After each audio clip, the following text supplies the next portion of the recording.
Study IQ IAS, अब तैयारी हुई अफोर्डेबल।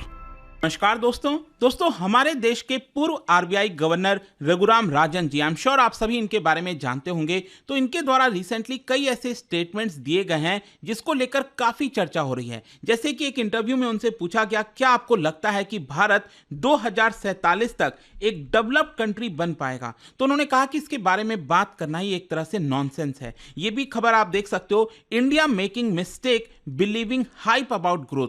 तो एक तरह से आज के डेट में आप देख रहे होगे भारत में काफी चर्चा हो रही है जीडीपी ग्रोथ को लेकर। तो उन्होंने कहा कि जिस तरह से इसको हाइप किया जा रहा है, ये भारत का एक बड़ा मिस्टेक होने वाला है। साथ ही साथ चिप मैन्युफैक्चरिंग को लेकर भी बोला। उन्होंने कहा कि सरकार जिस तरह से सब्सिडी दे रही है चिप मैन्युफैक्चरिंग में, वो भी एक तरह से गलत है। तो इसके बारे में हम डिटेल से जानेंगे कि एग्जैक्टली वो कहना क्या चाह रहे थे, क्योंकि ये हमारे देश के आरबीआई गवर्नर रह चुके हैं। इंटरनेशनल फोरम पर आप देखोगे तो जब भी उनका कोई बयान आता है तो काफी ज्यादा सुना जाता है। तो इसीलिए हमारे लिए इंपॉर्टेंट हो जाता है कि उन्होंने भारत के पर्सपेक्टिव से क्या क्या चीजें बोली हैं। आपको बहुत कुछ जानने को मिलने वाला है इस वीडियो में। चलिए आगे बढ़ते हैं, लेकिन उससे पहले देखिए, स्टडी IQ ने एक अनोखा कदम लिया है। आप में से कई ऐसे लोग हैं अभी भी जो लोग यूपीएससी का जो हमारा जीएस फाउंडेशन का बैच है वो फुल पेमेंट करके नहीं ले पाते थे। तो अब आपके पास ऑप्शन है 31 मार्च तक, मतलब ये 31 मार्च तक अगर आप किसी भी मोड से पेमेंट करते हैं तो डायरेक्टली आप स्टडी IQ के साथ ईएमआई वाला ऑप्शन ले सकते हैं। जैसे पहले महीने के लिए आपको 9999 खर्च करना होगा, फिर सेकेंड मंथ के लिए अगेन 9999, और बाकी का जो 4000 का पेमेंट है वो आप थर्ड मंथ में कर सकते हो। तो ये ईएमआई की फैसिलिटी आप ले पाओगे। एक ऐसा कदम है क्योंकि बहुत से लोग थे, कई सारे स्टूडेंट्स थे जिनकी ये मांग थी। इसी को देखते हुए ये लाया जा रहा है। इसका भरपूर फायदा उठाइएगा और यूज करिएगा कोड अंकित लाइव, ताकि यहां पर आपको मैक्सिमम जो डिस्काउंट है वो मिल जाए एक तरह से। और इसके अलावा अगर आप एमसीक्यूज वगैरह अटेम्प्ट करना चाहते हैं तो मेरे इंस्टा पेज पर जा सकते हैं। वहां पर स्टोरीज में जितने भी एमसीक्यूज हैं उसको आप अटेम्प्ट कर पाएंगे। चलिए शुरुआत करते हैं और सबसे पहले ये देखते हैं कि एग्जैक्टली हुआ क्या है। जैसा कि आप देख पा रहे होगे, यहां पर रघुराम राजन जी ने कहा है कि India is making a big mistake believing the hype around its strong economic growth.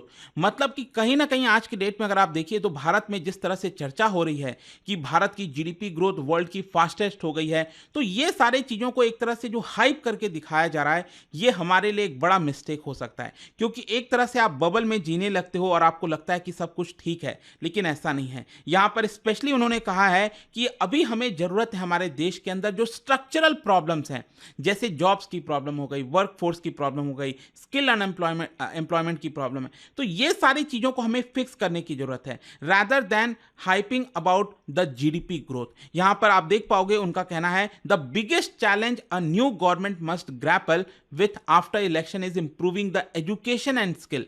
मतलब कि उनका कहना है कि लोकसभा चुनाव के बाद जो भी नई सरकार बनेगी तो उनके लिए जो सबसे बड़ा चैलेंज होने वाला है, जो सबसे बड़ी प्रॉब्लम होने वाली है, वो यही है कि कैसे हमारे इतने बड़े वर्कफोर्स को स्किल प्रोवाइड की जाए और इतने सारे लोगों को एजुकेशन प्रोवाइड की जाए। क्योंकि बिना इसको फिक्स किए, बिना एजुकेशन प्रोवाइड किए और बिना स्किल प्रोवाइड किए, आप एक तरह से जो यूथ की पॉपुलेशन है उसका बेनिफिट नहीं उठा पा रहे हैं। क्योंकि अक्सर बोला जाता है कि भारत सबसे बड़ा आबादी का देश बन गया है, यहां पर यूथ की पॉपुलेशन सबसे ज्यादा है, 1.4 बिलियन पॉपुलेशन है, जिसमें 30 इयर्स तक के बहुत से लोग आपको देखने को मिलेंगे।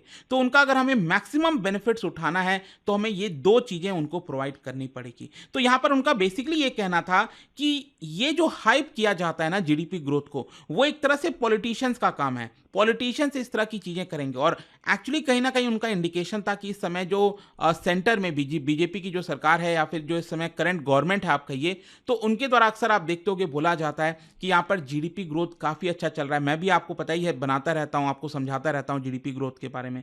तो रघुराम राजन जी ये कह रहे हैं कि उसको हाइप जो किया जाता है वो एक तरह से पॉलिटिशियंस करते हैं, लेकिन यहां पर वो आपको दिखाना चाहते हैं कि देखिए हम बहुत अच्छा कर रहे हैं, सब कुछ ठीक चल रहा है, लेकिन ऐसा नहीं है। ये एक सीरियस मिस्टेक हो सकता है भारत के लिए अगर हम इसी तरह के बबल में जीते रहें। फिर इसके अलावा दूसरा यहां पर एक इंटरव्यू में उनसे पूछा गया, अच्छा आप में से कई लोग सोच रहे होंगे कि ये कौन से इंटरव्यू में पूछा गया। एक्चुअली क्या है ना कि उनके द्वारा एक बुक लिखी गई है भारत को लेकर, भारत के ग्रोथ को लेकर, तो उसी को लेकर वो चर्चा कर रहे हैं। जब भी आप देखते हो कि कोई भी ऑथर वगैरह अपनी बुक लेकर आता है तो अक्सर मीडिया में बातचीत करता रहता है ताकि वो बुक भी जो है एक तरह से जो है लोगों के नजर में आ जाए। तो उसी के दौरान यहां पर वो इंटरव्यूज वगैरह दे रहे थे और तभी उनसे एक और सवाल पूछा गया कि जो प्राइम मिनिस्टर नरेंद्र मोदी जी आजकल कहते हैं ना 2047 तक कि भारत एक डेवलप्ड इकोनॉमी बन जाएगा, ठीक है। तो इसको लेकर आपका क्या सोचना है? तो देखिए उनका एक बहुत स्ट्रांग स्टेटमेंट आया। उन्होंने कहा it was nonsense to talk of that goal, मतलब कि जो हम गोल की बात कर रहे हैं 2047 तक, उसके बारे में बात करना ही एक तरह से नॉनसेंस है। If so many of your kids don't have a high school education and drop out rates are so high, कि हमारे देश के अंदर बहुत से बच्चे हैं जिनके पास हाई स्कूल के एजुकेशन क्वालिफिकेशन नहीं है, क्वालिटी एजुकेशन नहीं है, ड्रॉप आउट रेट्स बहुत ज़्यादा है, मतलब कि एक लेवल तक वो पढ़ते हैं, फोर्थ क्लास फिफ्थ क्लास तक, फिर वो ड्रॉप आउट हो जाते हैं, हट जाते हैं। तो अगर ये समस्या है और हम बात कर रहे हैं डेवलप्ड इकोनॉमी की, तो ये कहीं ना कहीं नॉनसेंस है, ऐसा रघुराम राजन जी का कहना था। अगेन आप देख पाओगे उनका जो एक एक स्टेटमेंट है, we have a growing workforce, हमारा वर्कफोर्स काफ़ी तेजी से बढ़ता जा रहा है, और आप देख ही सकते हो हमारा जो पॉपुलेशन है वो चाइना को भी ओवरटेक यहाँ पर कर चुका है, और चाइना का पॉपुलेशन अब डाउनफॉल में है, वो नीचे की तरफ जा रहा है। तो यहाँ पर उनका कहना था कि and that's to my mind the possible tragedy that we face, मतलब कि जो डिविडेंड की हम बात करते हैं ना, इतनी बड़ी जनसंख्या है भारत की, ठीक है, तो वो उसका फायदा हम कैसे उठा पाएंगे जब तक हम उनको एजुकेशन, एम्प्लॉयमेंट, ये सारी चीजें ना प्रोवाइड करें। फिर इसके अलावा यहां पर एक और चीज उन्होंने कहा कि रघुराम राजन के लिए सबसे बड़ी चिंता क्या है। तो देखिए उनका सबसे बड़ी चिंता यहां पर क्या थी, क्योंकि वो स्पेशली एजुकेशन पर काफी फोकस कर रहे थे।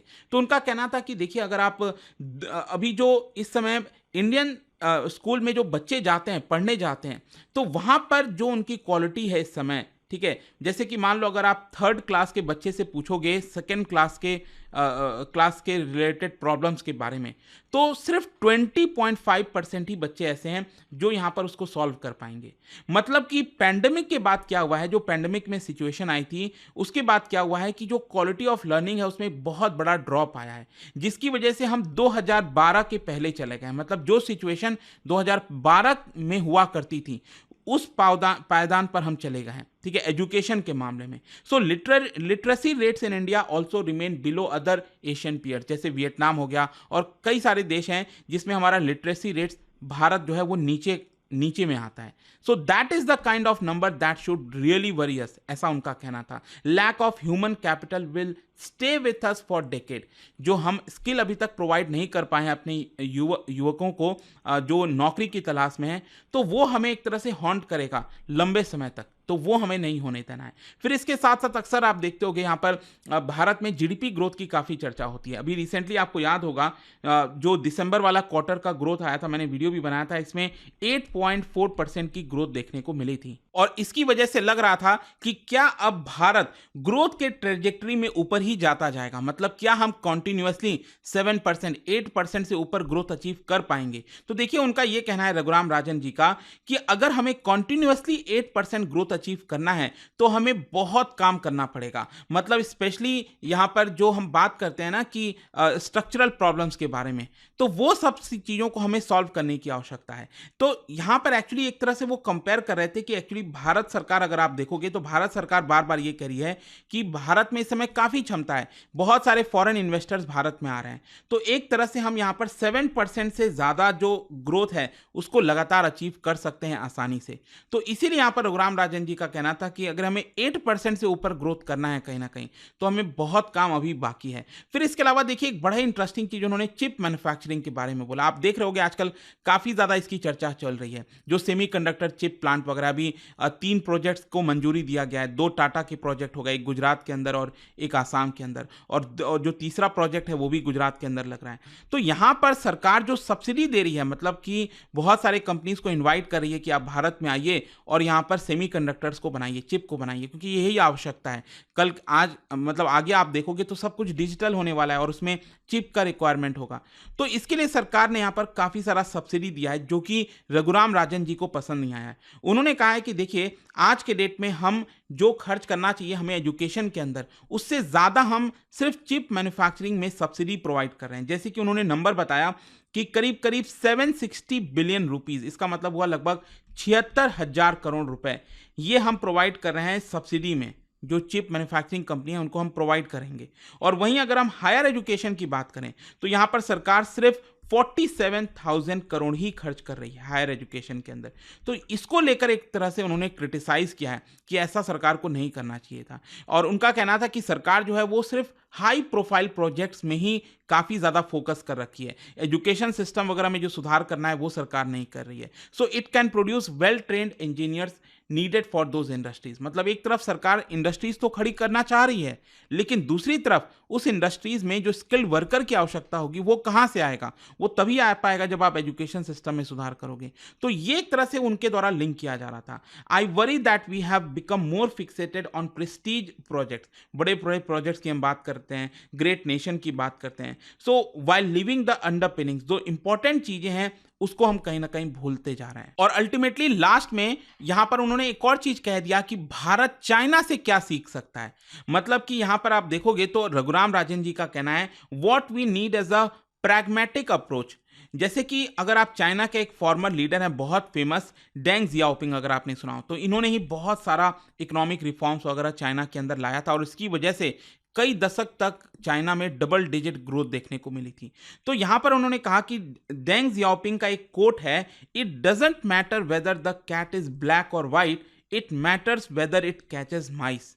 तो बेसिकली उनका मतलब, इसका मतलब ये हुआ कि आप भले ही कोई भी सिचुएशन में हो, कि कोई भी संसाधन हो आपके पास हो नहीं हो, जैसे कि अगर हम फॉर एग्जांपल बोलें तो चाइना के अंदर डेमोक्रेसी तो है नहीं, लेकिन फिर भी वो ग्रोथ अचीव कर रहा है। तो एक तरह से रघुराम राजन जी उसी कोट को एक इशारा करते हुए कहना चाह रहे हैं, डजेंट मैटर भारत में डेमोक्रेसी है, क्या चीज़ चल रही है, या फिर हमारे पास संसाधन है कि नहीं, रिसोर्सेज हैं कि नहीं, मतलब क्या रखता है, मैटर क्या करता है कि क्या हम ग्रोथ को और बाकी चीज़ों को अचीव कर पा रहे हैं कि नहीं। ठीक है, मतलब एजुकेशन और इस तरह की चीज़ें प्रोवाइड कर पा रहे हैं कि नहीं।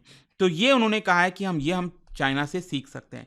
तो ये पूरा वीडियो था दोस्तों, आई होप को आपको एकदम क्रिस्टल क्लियर हो गया होगा कि उनके द्वारा क्या बोला गया, और आप क्या सोचते हो इसको लेकर मुझे कमेंट्स में जरूर बताइएगा। लेकिन जाने से पहले इकोनॉमी से रिलेटेड क्वेश्चन है, आपको बताना है कि यहाँ पर कौन कौन सा इंस्ट्रूमेंट है वो मॉनेटरी पॉलिसी से रिलेटेड है इन चार में से। और देखिए ऑप्शन बहुत ध्यान से करना है, ये जो नया पैटर्न आया यूपीएससी का उसके हिसाब से मैंने दिया है, और इसका राइट आंसर आप सबको पता है, मेरे इंस्टाग्राम पर तो मिलेगा ही, वहां पर अगर आप नहीं हो कोई बात नहीं, टेलीग्राम से ले सकते हैं इसका सही उत्तर। में कई सारे जो एमसीक्यूज हैं वो यहाँ पर स्टोरीज में डालता रहता हूं। अगर आपको पीडीएफ चाहिए तो टेलीग्राम पर आइए, अलग अलग सोशल मीडिया पर आप जुड़ पाओगे। और जैसा मैंने आपको बताया, अगर आप यूपीएससी की तैयारी कर रहे हैं तो ये जो हमारा नो कॉस्ट ईएमआई है, सभी पीटीआई को कोर्सेज पर, जीएस फाउंडेशन के बैचेस पर कोई भी आप ले सकते हो विद दिस। मतलब आपको जरूरी नहीं है क्रेडिट कार्ड ही हो आपके पास, मतलब ये फ्री में अवेल कर सकते हैं आप एक तरह से। एंड आई होप कि वीडियो आपको पसंद आया होगा। मिलता हूं आपसे next time, till then thank you very much, see you soon. Study IQ IAS, अब तैयारी हुई अफोर्डेबल।